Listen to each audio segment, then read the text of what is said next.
Hey y'all, it's Casey. So today I wanted to show you my sewing area. So I have sewn, I learned how to sew from my mom when I was little, and I would sew a baby blanket or some curtains here and there. But it wasn't until about 3 years ago in May of 2020, kind of during the COVID lockdowns, that I got back out my $100 Brothers sewing machine out of storage and started sewing masks.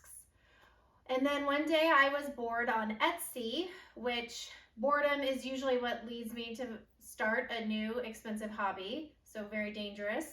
And I decided on a whim that I was going to make a quilt.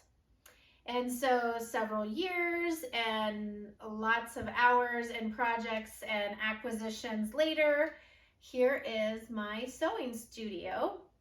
I'm actually going to start with this. So this quilt was made by my paternal great-grandmother, Mary Sellinger. She was born in 1877 and she lived 98 years and died in 1975. And so she made this quilt during the Depression era. So this is almost 90 years old and it's in really pristine condition, probably because my parents had it in storage and didn't really use it. So in the 1930s, women would use feed sacks, so sacks of flour or feed for the animals, as fabric for their quilts. And all of this is hand sewn, which is just a miracle, even the quilting. And I'll get a nice close-up view for you. So I have this as a tribute to her since quilting is in my heritage. I also married into quilting as a hobby.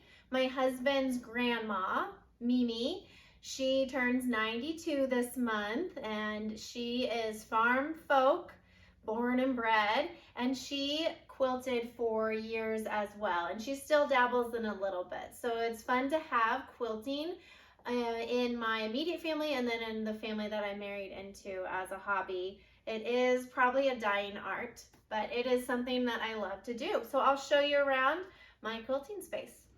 Okay, so along this wall is my ironing and cutting and storage stations. So I have this uber mega huge solid wood ironing board that is amazing.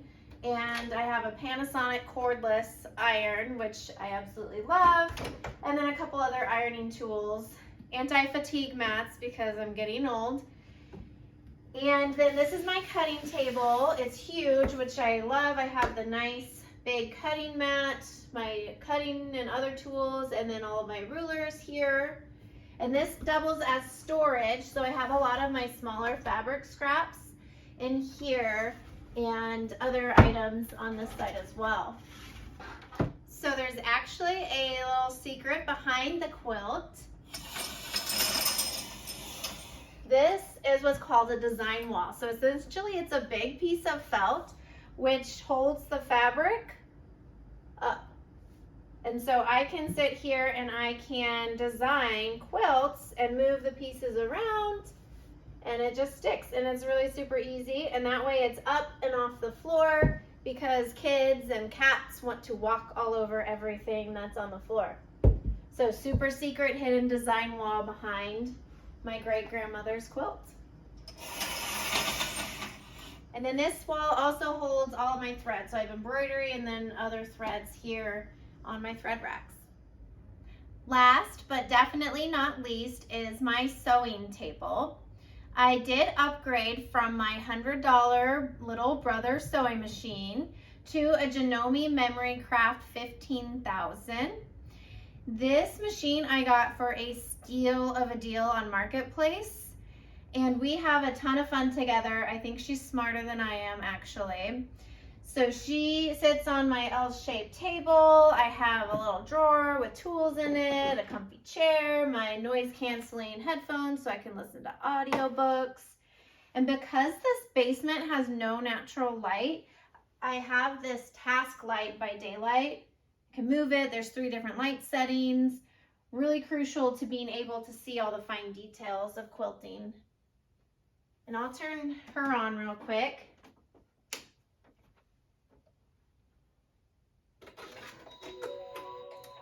That's the sound of happiness right there.